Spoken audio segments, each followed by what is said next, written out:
Forced to work from home by your employer? Laid off or feeling depressed at home? Do you want to make money working from anywhere? We'll show you how to do it from your couch. It's time for another episode of the Work From Home Show. Coming to you from their homes in Austin, Texas and Tampa, Florida, here are your hosts, Adam and Naresh. Welcome back to another episode of the Work From Home Show, all our homies. We are once again joined by Adam Fayed. You heard us talking for quite a long time last episode about investing whenever you're a work from home worker, especially whenever you're not a W-2 employee. Adam is the founder of Global Online Financial Advisory Firm, and today we're going to talk a whole lot more about investing. I mostly have stopped putting money in. Honestly, I've gone in pretty hard on real estate just because I don't trust the tax laws that the U.S. has. I'm worried that, you can put money in, post-tax now, and you're supposed to get it out tax-free later, but as soon as they decide they want to tax it coming out, then you're out of luck whenever it comes out. And then I never know the tax rate. Whenever you put it in pre-tax, you never know what the tax rate is going to be coming out post-tax. So my wife and I have gone in pretty hard on, we still do her 401k just to get the match, but we've put it in, I think whatever the lowest fee we could get in, and then all of our money's been going to rental properties. Yeah, well, that's an excellent point you make. Yeah. Well, that's excellent about reneging on promises. Not that politicians have ever reneged on a promise, but yeah, absolutely. well, in my case, I'm self-employed, and I want to pay myself as little as possible, and whether that's through residential or not but residential real estate, even the 401ks, those help me pay less so that I pay less in taxes. And fortunately, I guess I am able to max out on my 401k the limits that we have here in the United States. Every year that I've had my 401k, I've been able to max out on it. And the way I see it is that's basically my stock account. So the money I put in there, this year I think the amount's like $19,500. Well, that's going to go into this forever portfolio that I talk about, that you just buy and you never look at until retirement.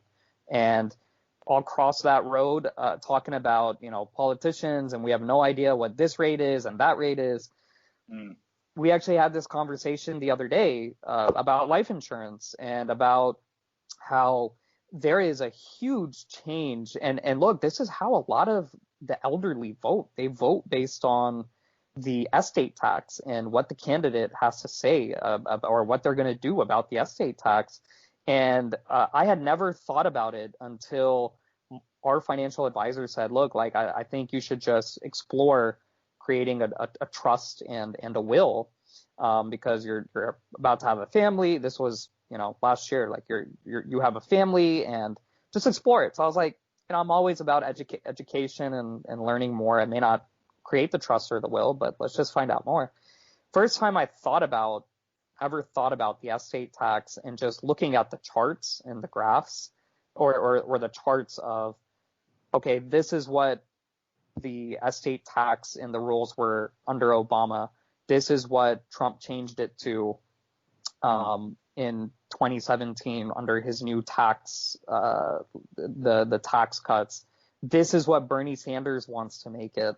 And then it's like, oh, wow, people should actually plan their death, because we're talking tens of millions of dollars that could be at stake. Or to put it in percentage terms, we're talking 70 to 80% of an estate that's at stake, completely based on who's in Congress, who's in the White House. And so then it's like, whoa, that's crazy. If you spend your entire life working to build up, let's say, $10 million, and then all of a sudden we have politicians in DC who are like, oh, well, when you die, 80% of it is going to go to the government and your kids aren't going to get any of it. Then it's like, holy smokes, like that's crazy. And so that's something that people need to start planning for and think about, because that affects, like I said, we're all going to die and we got to plan accordingly. Yeah, but and Adam, you can chime in on if I'm right or wrong here, but if you're buying those blue chip forever funds, stocks and getting the dividends, you still have to go into your account and reinvest the dividends that you're getting, right? Like it doesn't just automatically buy. You have to go in there and tell it to, No, hey, with this dividend, buy more, right? they have what are called DRIP. You literally just check a box, stands for Dividend Reinvestment Program. So DRIP, DRIP. And you just, when you buy, almost all the brokerages have it where, let's say I go in and buy Microsoft. When I place that order, it says, do you want to reinvest dividends? Check the box, and then they're automatically going to be reinvested. All right. I think it's an excellent point what you were saying there about reneging on promises. I think the UK election, the last two UK elections, the fact that the UK government reneged on their promises to women of a certain age, essentially the UK government moved women's retirement age in line with men, which you might say is fair, but they did it retrospectively. And that's just an example. With the whole COVID environment, bear in mind there's definitely going to have to be more taxes, right, because of what's happened. Absolutely. And all the government stimulus and whatever. So it's definitely something to bear in mind. And I think in the US, culturally, you can correct me if I'm wrong, but most people have an attorney and a CPA, don't they? It's not just rich people, because there's so much complexity and things change a lot that most people at least get advice, don't they? No, most people just use TurboTax. Class Americans. Yeah. Really? Yeah, well, it's I don't not. know, maybe it's just they're expats, because I know even middle-class Americans who basically they have CPAs or they use them once or twice a year, but maybe that's because they're expats, basically. If you're a regular citizen with a W-2 job who only has a 401k, you're using TurboTax or something like that for the most part. I mean, as soon as you, in my opinion, even then it might be worth looking into, but as soon as you start investing in anything outside of your employer, you know, it's worth its weight in gold to pay a CPA to do your taxes. Yeah, so in the United States, so you said attorney and CPA. In the U.S., definitely the attorneys are grossly expensive. I don't want to say grossly overpaid, but they're grossly expensive, and it's a last resort for even the upper class in the United States. It's a last resort to get an attorney for anything, because if you want to hire an attorney to look over like an employment agreement, they'll charge you $300 just to read a document and give you, send a one paragraph email on their thoughts. So definitely not the case. In fact, I would say most people in the United States they're afraid of attorney. Like they want to stay far away from attorneys, whether it's retaining them or on the other side, having to deal with them or fighting with them. On the CPA side, yeah, again, talking about technology, TurboTax came out way before any of these other programs we talked about, Robinhood and Wealthfront. And, TurboTax has been around, I think, since it was part of the .com boom in the 90s. Oh, okay. And so that's the go-to. TurboTax is still, I think, the number one way that people do their taxes. They have a free program, so it's free to file. And I agree. When I was a W-2 employee, it was super easy to do the tax because you just go on TurboTax and you could file for free. And they would even do your state return as well. You did have to pay a small fee for the state return, but it was worth it. Now I have two different businesses, an LLC, an S Corp. Then my wife's a W-2, and then I also invest in real estate. So there's just too much going. The bookkeeping, there's just too much going on. So yeah, I have a CPA who handles all that. But I would, amongst my friends, I think I'm one of the few who is like really reliant on a CPA to do so much. Most of them just do TurboTax here in the United States. Yeah, because as soon as you add anything, it's like 4 forms you have to fill out in your taxes, and it's a nightmare. Yeah, that might be from the perspective of someone who's seen the whole expat market. Most US expats I know, they do have an attorney, at least a CPA, but that's probably because it becomes complex once a year. At least they might use them 1 or 2 hours, do the return. But that's because the IRS have made things much more complicated for Americans with overseas investments.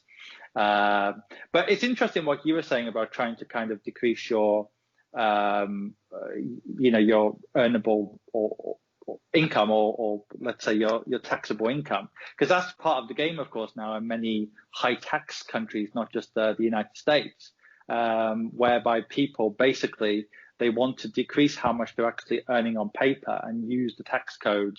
You talked about Kiyosaki, and in his book, he made some very good points. Also, some points which are a bit questionable, including on gold, but that's another story. But he did make a good point that basically in the US, right, if you can exploit some of the loopholes or the legal kind of structures that can decrease your taxes, it can make a big difference. Whereas if you're kind of showing the IRS that you're making hundreds of thousands of dollars a year, you're just going to get hit with taxes, right? Whereas part of the wealth game in most developed, rich, high tax countries, and I think the US is a high tax country now, even though many people don't think it is essentially to kind of decrease how much money you're earning on paper and reinvest and take advantage of some of those tax breaks, right?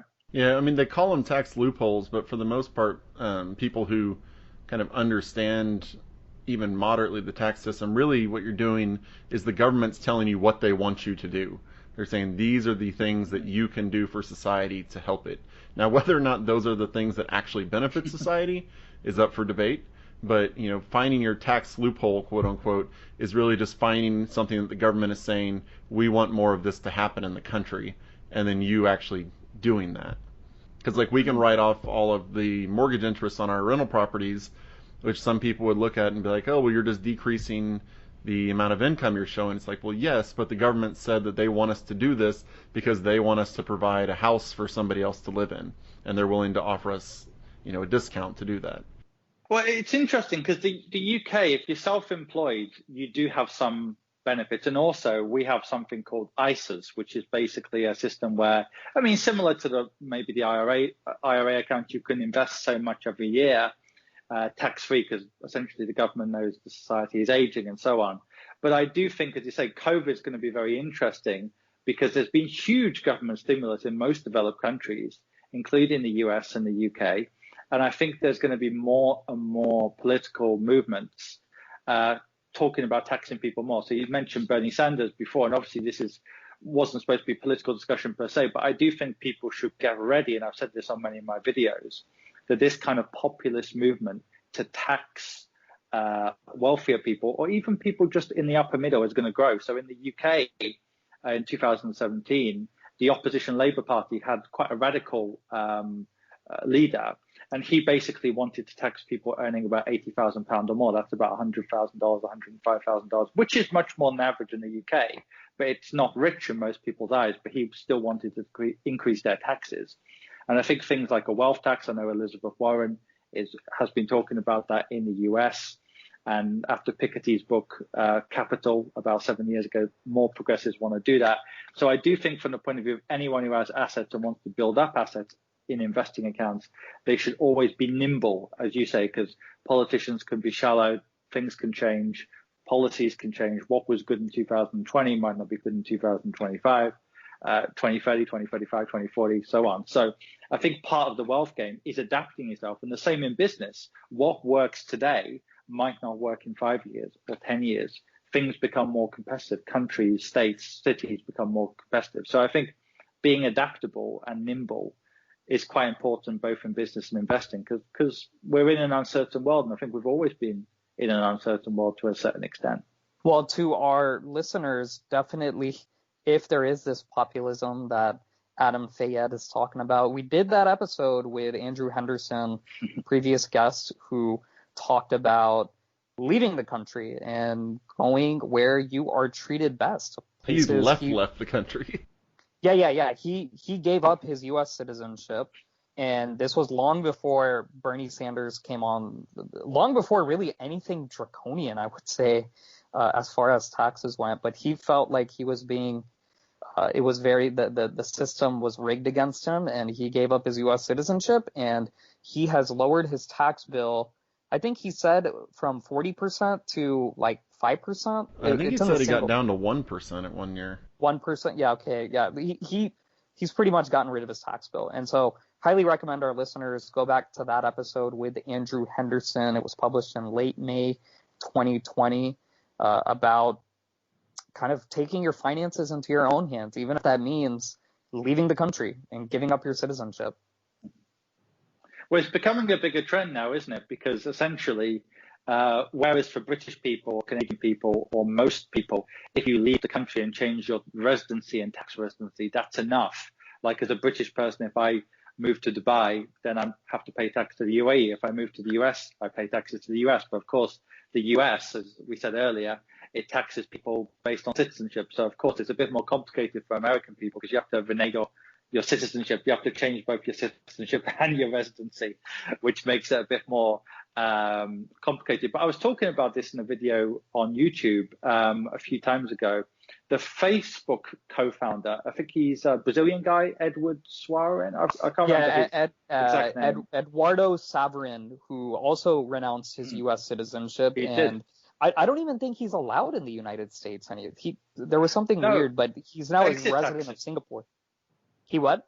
That's the thing, because there's exit taxes even now, and this is what I was talking about on that's on what the video as well. Is that basically the US has brought in an exit tax. I think more countries might do it and say, well, look, because increasingly what we're doing is we're becoming an online world where we can work no matter where we are in the world. Governments can't tax a lot of these intangibles, which is why Amazon, Apple, the big companies pay less tax because a lot of governments just don't know how to handle this multi-jurisdiction stuff. But you've also got more people like me working all around the world. I think things like digital taxes, which the EU are talking about, but the US doesn't want to implement, exit taxes, wealth taxes, all of these things could become part of the equation. So I think people should never worry about these things in advance because it's pointless worrying about things we can't control. But I think from time to time, we do have to be nimble and change our mind on things. Like even investing, like we talked about bonds earlier, in our kind of grandparents' generation, it might have made sense to be 50-50 in bonds and stocks even when you were young because bonds paid so much. But that isn't the case now, right? Bonds pay so little. They just perform during periods like 2008 and March. So we have to change our investment strategy. And I think in business, investing in life, we have to always adapt because the world's changing in a fast pace. And I think the next 5 or 10 years, there could be more change than we've seen in the last 30 years combined. And COVID's only going to increase that. Do you think bonds are, I mean, if everything stays like low inflation, everything kind of continues on this path, are bonds really worth it for people to get into? I know you talked about people increasing it as they get older, but you know, if our life expectancy is moving up, well, in the U.S. it's not moving up, but you know, if as life expectancy inches up higher, bonds aren't really going to be able to help you even keep up, are they? I think bonds are still worth it. However, I think we're going to have to change a few things because if you look at, say, Buffett's advice, compare it to Bogle before he died, Buffett's advice is 90% in the S&P, 10% in short-term government bonds, maybe increase it a bit as you get older. Bogle's advice is still that even though bonds pay less, keep bonds approximately to your age. So maybe when you're young, 100%, 90%, 80%, keep going to 50-50 when you retire. I personally think stocks will outperform bonds by a much bigger extent than they have in the past in the next 40 or 50 years, but nobody knows that. However, the crisis in March showed why we shouldn't completely forget about bonds, because for the first time in 10 years or 12 years since 2008, government bonds have actually performed quite well this year because people go into bonds during uncertain times. So if you look at the Treasury bonds, it depends if you look at the 1 to 3 years or the 5 to 10 years, 5 to 7 years, but some of them have performed very well this year because, of course, when people are worried, when they're fearful, they go to treasuries. So I think if people can't deal with volatility, they should be more into bonds. They should increase their bond allocation as a way to kind of keep them calm because it won't be as volatile. But I think if you just look in this completely rationally, I would say to people, be 100% in stock, 0% in bonds, then go to 90-10. And maybe when they're above 45, start to then increase. But during your 20s and 30s, I think it's fine to be 100% in stocks, as long as you can deal with the ups and downs. Yeah, and I'd also say, you talk about 40 to 50 years, I think within the next 5 years, This is just my opinion, but if you look at how much liquidity has been injected into the global markets, not just the United States, we've had over $10 trillion so far between fiscal and monetary stimulus and injections, Federal Reserve. You include other major countries like the ECB, the UK, India, and the amount of liquidity that has been injected there. That's a lot of money that has been kind of, I don't want to say created, because a lot of this money was already in the system, but now it's in the economy, but it's not being put into play. And so the statistic I read is that as of the publishing of this recording, only about 30% of all that liquidity has been put into play in the economy. So 70% has been just kind of sitting on the sidelines waiting to be put into use. And the trend that I'm seeing globally is, where do we want to put our money? Where do we want to park it? In U.S. stocks. U.S. stocks are still the place to be. So that's why I'm very, very bullish on the U.S. stock market. And I think that's also why the stock market is not making sense from a fundamental perspective. People are saying the U.S. is going through a terrible recession, not a depression, but a terrible recession, yet the NASDAQ continues to reach all-time highs on a weekly basis. The Dow Jones is a couple of weeks away from reaching an all-time high, yet unemployment is in the double digits. People are marching on the streets, rioting because of they don't have money or they don't have a job. Why is this happening? I think this is why it's happening. It's because of the liquidity that has been injected, and that's why I'm incredibly bullish. Once the economy turns around, once the unemployment gets down below, 6-7%, I think the stock market is just going to continue to boom. Yeah, I agree with that. I would, though, say one small caveat, though. What's interesting is some researchers, I think, again, it was Vanguard, they did a big meta-analysis of all the possible correlations between markets. So recessions, oil price, wars, cold wars, pandemics, whatever. And basically, apart from P to E ratios, price to earnings ratios, they didn't find any correlations. In other words, historically, stocks have actually gone up during numerous recessions in the past. In fact, they usually have gone up. And during 1918 to 1920, there was the First World War and the Spanish flu influenza, which killed up to 100 million people, or at least 50 million people. And US stocks went up.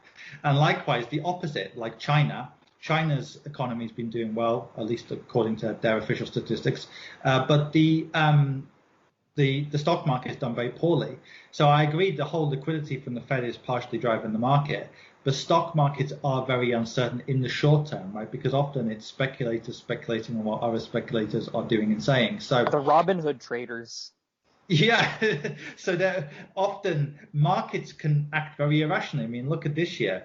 US markets, all of them hit record highs in February, even though the virus was getting worse in China, Iran and Korea at that time. They panicked in March, even though really what had changed, I know there was a lockdown, but it wasn't like the end of the world per se.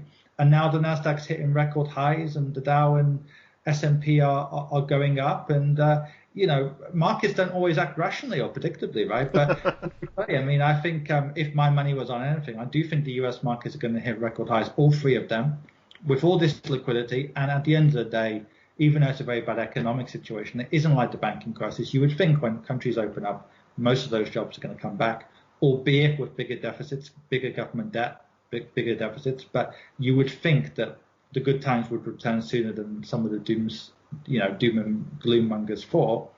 The only challenge is going to be, and the US is a prime example of this, right? Because each state is going to be, I believe, in charge of their own destiny, right? California, Texas, they're all going to have different policies potentially, because the president can't be like a king, of course, in your system, right? So which countries are going to do well opening up? That's also going to be the question, because I suspect some countries are going to do very well. Some are not going to open up in the right way. I mean, the UK has been quite shambolic, but we'll see what happens when it opens up. So it's going to be very interesting. But the early data from, say, China, Korea, Taiwan, those first countries to get the virus, is that things seem to be turning around. And I believe even in the US now, those unemployment figures, I know it's kind of statistics, damn lies, and so on, and looking at different data, but I think the situation's already improving a bit in the US when it comes to the economy. Yeah, I mean, as the states open up, your unemployment's going to go down just because businesses are able to employ more people. But I think the stock market's been skyrocketing, especially because the Fed's come in and said we're going to buy corporate bonds, we're going to do all this stuff that we've never done before, and that realistically they have no business doing. And so investors are saying, well, they're not going to let these businesses fail. They're not going to let anything happen. So I'm going to go all in now and, ride this wave while I can. And so then the next downturn's probably going to be worse if the Fed doesn't come in and backstop everybody, because people are going to be terrified and be like, well, we already know everything's artificially inflated. Now if they let it pop, we're all hosed. Well, I'll tell you what I learned from 2008, 2009. The Federal Reserve and the federal government, so they're both different entities. Federal Reserve is an independent agency. The Federal Reserve in the federal government stepped in and essentially saved what they could. They just passed stimulus after stimulus, bought up as much bonds as they could, lowered interest rates as much as they could. And reading the history books, I'd never seen stuff like this. So I was very gloomy and saying, oh, this is terrible. This is going to have repercussions on the U.S. economy, on the stock market. So what did I do? I shorted the market. I bought a lot of gold, and I've got my ass handed to me over the next 10 years because they were just wrong. And what I learned was that not just the U.S., but really the world has taken this strategy that the best way to fight any kind of recession or depression is just to continue to get involved and to do things that have never been done. And so knowing that as the precedent, okay, this is what the government, regardless of the politics, regardless of Brexit or Republican or Trump or Bush or whoever, Obama, this is a way that it's going to be fought. And so knowing that moving forward, I think as an investor, that's why I jumped in this time on the stock market, because I was like, I know that the Fed is going to continue to do what it needs to do. It's going to do stuff that I don't even know about to fight this. I know the federal government's going to continue to pass stimulus after stimulus. And this has been the case in every major country around the world. So that's why I've been very bullish. And to be quite frank, all those kind of like libertarian, like anti-government, anti-Federal Reserve people, they were completely wrong. And I think they're still completely wrong. And I think this is actually the right way to combat the recessions and to fight against it. I think the policy is correct. And forget about the stock market. I think the United States and the world is going to be thriving 5 years from now. We're just going to be in such a new world where technology and where business my prediction is we are going to be thriving in 5 years. 2020, bad year, but 2025, great year to be alive. Well, it's going to be. I do think the economy is going to thrive again. But what's interesting is that I think what you're saying is right about the Fed, essentially, that also they learned a lesson from 2008, and that's that doing a lot of QE is not necessarily going to induce more general inflation. It might result in asset price inflation, but it isn't necessarily going to cause consumer price inflation, right? Because the average inflation rate, of course, it will differ state by state, city by city, but in general, the average inflation rate, in fact, most developed countries are even struggling to get any inflation. I mean, Japan's had deflation or 0% for 20 years. The Eurozone has become pretty much a deflationary country, set of countries. UK and the US have struggled to get 2 or 3% inflation now for a number of years. I know the US, some basics like insurance, whatever, have gone up a lot, but that's a different story. But the point is, the Fed has realized that just because they're going to push on the gas doesn't mean general inflation is going to skyrocket. Now, there is an issue, though. I do think that maybe it was a necessary evil. The only thing is, this time, two kinds of people got into the market. The first type of people are those people who always buy. You could say people like me who just know buy, hold, buy, no matter if it's good or bad times, just keep buying and buying. And I would have bought regardless of what the Fed did. But then there's the second type of people. You could call them the moral hazard people who assume that the Fed's not going to let the market go down too much, and they're only coming in for a few years to sell off. So you're right from the extent some people even some people are just looking at this from a 5-year time horizon are thinking this is going to be a good time to make money because regardless of what companies do, the market's going to be up. So I think the Fed probably do need to be careful that it doesn't become just a moral hazard thing. So of course markets do go up long term regardless of what the Fed does because the stronger companies knock the weak ones off the index. So we don't want a situation where weak companies get to survive. And probably letting Lehman Brothers go bankrupt was the wrong decision in 2008. But banks are a different thing to some companies. So I think with bailouts, we do have to be careful, though. I know Richard Branson is trying to get a bailout, and other people in the UK. We do have to be careful with bailouts and those kind of incentives. We have to be a bit careful, I think. Yeah, I think the stimulus should be. I think they've done it right more this time, where the stimulus is going towards the people. And not the big corporations and banks and all of that. Because I mean, if you really want to, trickle down doesn't work. I think at this point, we as a world should realize that it's more of a trickle up.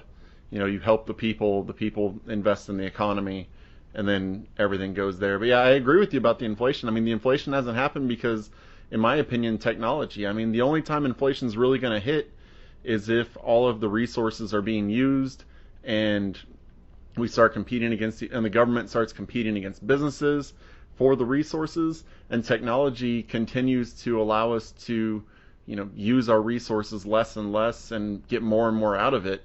And so, it just keeps driving it down and gives the governments more leeway to do what they need to do.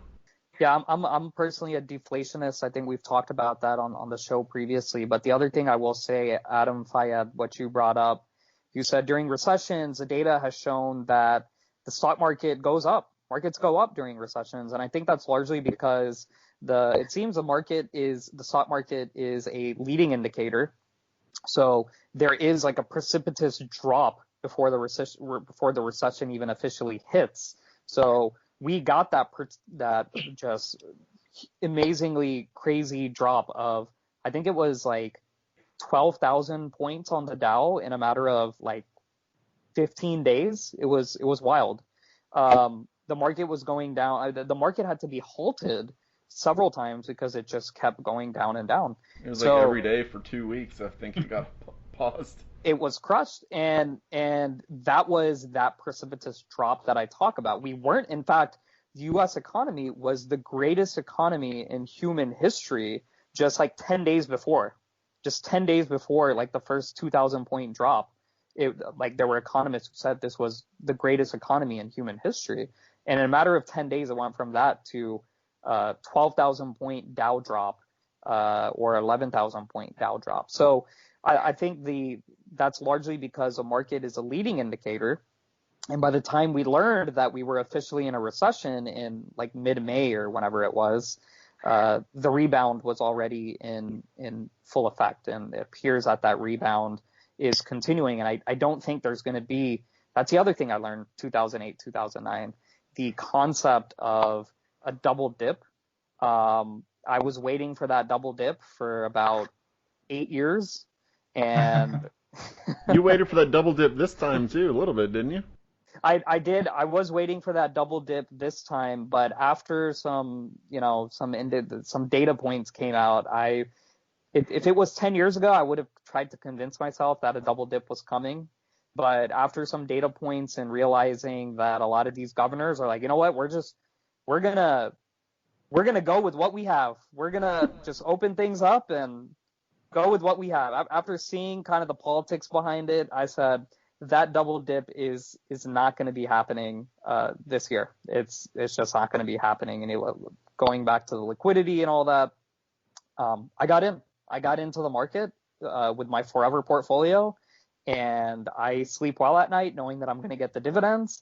And I tell my wife, you don't have to look at this until 20 years from now. I guarantee you, even the forever portfolio will be up hundreds upon hundreds of percent 5 years from now. So that's just the best way to invest, and that's just kind of my take on the current recession and why I think the market's going to keep going up, and why I think the recession will officially end by Q4 2020. So the definition of recession is 2 straight quarters So we had Q2, Q3 where we're kind of in that recessionary environment, but I think Q4 or really Q1 is when it started. Q2 is when we were in the thick of it, and Q3 we're going to see the improvement. So in Q4, it's like, all right, that's done with. Only good things here on out. This time it's different. So I think that there's going to be a lot of people, the same thing as in 2016, who are going to try to trade the election. But a lot of those people probably haven't learned their lessons from 2016. Because if you think back, I did that too. And lost a lot of money. Well, a lot of people assumed if Trump won, even a lot of his supporters assumed, well, the market's surely going to drop at least 20% or so, and then we can get in. This wasn't just his detractors, right? But then Trump won, and even on election day, even though briefly for a few hours markets went down, they were up barely 16 hours or something after he announced. It was insane. So up and up. So people shouldn't assume if Biden or Trump wins, it's going to necessarily be able to affect markets that much. Well, I was a victim of that. So I thought Trump was going to win. I didn't vote, so I wasn't like this hardcore Trump supporter. But I was like, the media is doing something weird, and I think Trump's going to end up winning. So I bought, I shorted the market, and I bought several volatility indices because I was like, I'm a genius. I think Trump's going to win. I think Trump's going to win. Everyone thinks he's going to lose, so I'm going to make money on this. And I was looking at my phone election night as the states were reporting the results. I was seeing like my portfolio go up like 10%, 15% after hours. And I was like, I'm a genius. And then I wake up in the morning and I check my stocks and I'm like, oh, I'm still a genius. I'm still doing well. And then I checked the end of the day and I was down on all those investments I made 24 hours before. I was down. It's like the market went way down because Trump won. And then it's like, I remember it realized it's just the next day and not the end of the world. Yeah. The headline on Yahoo Finance was like, Wall Street realizes Trump is great for stocks, and boom, like the stocks just start turning around. And so yeah, I learned my lesson there. I said, don't trade the election. Don't do it. You're gonna get and I lost thousands of dollars that day. Not even like in 3-4 months, but that day. So this is a lesson in how Naresh loses money. Is what this is. Well, and there's so many unknown variables. And as you say, human nature is a curious beast, right? Because for a long time, people thought Trump, this idiot could get elected, blah blah blah. And then once people thought about it, though, they thought, hold on a minute, he's many things, but he's not a kind of traditional he's not a Hoover-like person who's going to try to decrease government spending. In fact, he's going to turn the gas on, if anything, right? I mean, he's not conservative fiscally, let's say. Trump doesn't seem to care that much about deficits. Let's just put it like that. So when people actually thought about it carefully, many people were irrationally kind of worried about this for months, but realistically, it's like in 2020, right? Whoever wins, markets could go up or down on any result for any number of reasons, right? So it's very hard to predict these things, right? Because if Trump wins, people might think, well, there's going to be more stimulus, there's going to be more sane. If Biden wins, people might be optimistic. They might think this is a return to normality. But yeah, I think people shouldn't really try to trade elections, really. It's just impossible to know how the markets are going to react. But what I do think we might see in an election year, and this might kind of disrupt the markets a little bit, is the whole China issue in terms of the rhetoric is going to get heated up because, of course, the Democrats and the Republicans both now are hawkish on China, rightly or wrongly. And I think there's going to be a lot of people coming out with things like saying, well, the US should say to China, well, look, if you don't pay us reparations for the virus, we're just going to basically tell you to go whistle for this US government debt. We're just not going to pay you back. Now, that might be the extreme end of the spectrum in the US, like political establishment. But I think it could well be Trump. It could be even Biden, because the Democrats are kind of trying to almost out-Trump on China.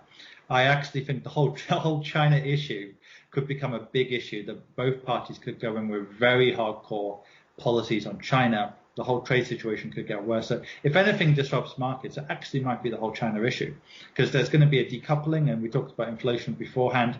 I think there's likely to be low inflation or deflation, but the only thing stopping that maybe is if supply chains come back to the US, Japan, other countries, again as a China play to say, well, look, we want to decouple from these guys. We need to keep closer to home because of the environment. We need to diversify our supply chains. And if that happens, it is inflationary, right? Because US labor, Japanese labor, German labor, it does still cost more than Chinese labor, even though China's become more expensive for labor. So that could be one of the few inflation plays that we have. Yeah. And I personally, I am for globalization. I am for my business has thrived off of outsourcing. And personally, like, I think it's great that we outsource and we continue to manufacture overseas. Politically, it's political suicide to say something like that. But in this situation, absolutely, at least on the Trump side, I'm still not sure on the Biden side, but at least on the Trump side, it looks like China's going to be completely out of the picture, even though we're going to have to spend 50% more to do business with India than with China. Oh, it's not going to go to India. No, this is going to be a boon for manufacturing in the United States. I mean, this crisis has shown us how important, globalization's great, but we need to manufacture more stuff in the United States, because when push comes to shove, if the other countries don't want to send us the goods we need, like the N95s, then we're just out of luck, and we're going to start realizing that, exports and imports can keep prices down, but sometimes the price isn't worth it. And that's going to be, in my opinion, that's going to be great for, it's what Trump ran on. So it's going to be good for him if more companies announce it before the election.